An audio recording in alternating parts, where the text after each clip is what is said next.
Devarim chapter 4, verse number 24 says, "For Yahweh your Elohim is a consuming fire, a jealous El." Does that cause you a problem? Does it cause you concern that he is a consuming El? Hi, this is Barry Phillips with 10-Minute Torah, day number 4 of Shemot. And we dig into chapter number 3. At the end of chapter 2, we hear the people of Israel in their bondage simply crying out. It doesn't say that they're praying, doesn't say that they use any selected words. It simply says that they cried out and that Yah heard them. We enter the picture then in the middle of nowhere in chapter number 3. For 40 years, Moses, has been leading his father-in-law Yitro's sheep out into the wilderness, grazing them, married to Zipporah, and raising a family. Gone are the days of the glitz, the glamour, the prestige, the prominence of Pharaoh's palace.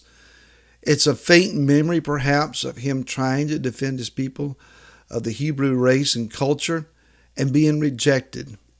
He's alone with sheep. He's out in the middle of a place of Midian. Midian happens to mean strife and contention. And specifics, he is close to the mountain of Horeb, which means dry, desert-like, perhaps one could say a deserted place. He hasn't seen or heard from anyone in 40 years. Now, for you and I, at the time of this recording, that would be like having no connection or contact with anyone since 1980.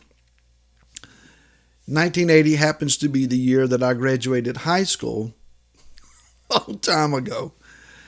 And there are some folks that I was well acquainted with, was friends with, that I have not seen or spoken to since graduation night, 1980. They don't know anything about me. I don't know anything about them. I have no idea whether some of them are still living or not. Transpose that over to Moshe. He's had no family contact that we know of. No news from the palace that we know of. It would seem that he has been totally unplugged, disconnected, and out of the news cycle of any sort for 40 years, since 1980 in our terms. How much has happened since 1980 for us? How much cultural change has there been? Innovation, newness of leadership. How much has the world changed in the last 40 years? Quite a bit. For him, he is well unacquainted with the current goings on. So he sees a bush that is burning with fire, and yet it is not consumed. This defies the laws of nature. Fire needs fuel and air, and if it is supplied as spark, then fire will erupt and will continue to burn as long as there is fuel and air. However, that which is the natural law is not being observed in that the fuel is not being consumed. Turns aside, and it says in the scripture here that the Malach Yahweh, the messenger of Yah, speaks to him. Now, who's in the bush? How many are in the bush? For we find that it is the Malach Yahweh that is there. Elohim is there. The Elohe Avraham is there, as well as the Elohe Yitzhak and the Elohe Yaakov. Yud He Vav He is said to be there, and then one called Ayeh Asher Ayeh. I am that I am, or I am who I will be, depending on how you want to look at that. They're all in the bush. Yet they're all synonymous. They're all singularly identified. They are all varied, different, glorious representations, manifestations, emanations, whatever word that you want to use. They all are the Creator, the Most High, His revelation of Himself, and is all Ichad. They're all one in purpose, They're all one and the same, but they are varied, or he is varied is the better way to say it. He is varied in his revelation to us. He is the covenant giver. He is the covenant sustainer. He is the covenant designer. And this one is now calling to a lost human soul that has been brought down to the raw nefesh of himself. He has been ostracized, kicked out, forgotten, overlooked, no longer seemingly having any value. His mission in life has been done away with.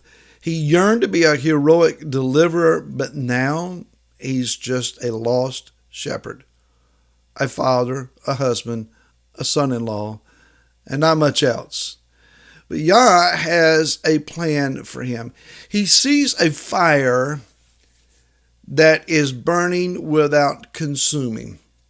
Now, if we are to go over to a few chapters later in Shemot chapter number 24, let me get there quickly.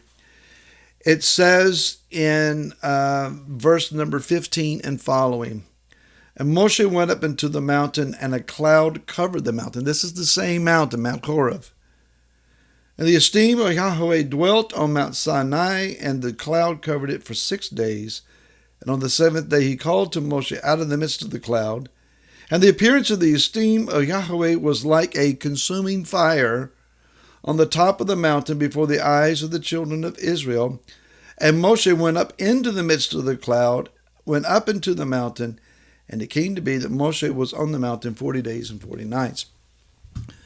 As far as the children of Israel are concerned, it's fire burning on the mountain. Moshe goes into that cloud of fire. 40 days, 40 nights he is there and sustained. Yet he is not consumed.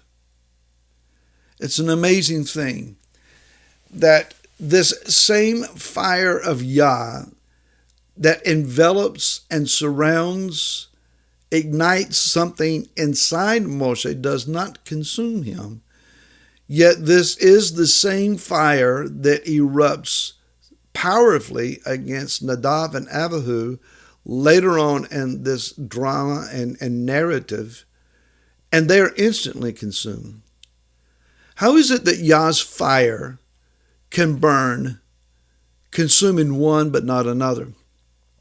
What is the difference between being enveloped by and ignited inwardly up by, and then those that are totally eradicated and consumed by? What's the difference? There's a little bit of a clue that is given all the way back in our beginning of our text today.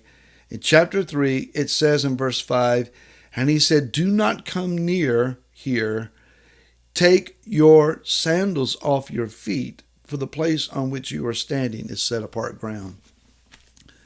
The difference for us is the recognition of who is this fire, and the recognition of the requirement of being set apart, being holy, being willing to take off our shoes. Remember that the priesthood, though they were arrayed in white, and they were doing righteous and very significant set-apart duties, they went barefoot. The Kohen Hagadol, the high priest, likewise was elaborately adorned, wonderfully adorned, looking like a king, yet he moved in the courts of the Most High with bare feet. There is something, I guess, to be said about the power of the Most High revealed in fire and glory and power, and our need of being grounded enough to realize I'm not worthy. He has made me worthy. I fail in comparison to the Most High, yet he lovingly invites me in. I do not come in with a haughty attitude. I do not come in expecting anything other than mercy. And I signify that with bare feet. Let the bare foot of our soul be exposed and our hearts before him, that we walk humbly before the Most High, for our Yah is a consuming fire. Until tomorrow, shalom.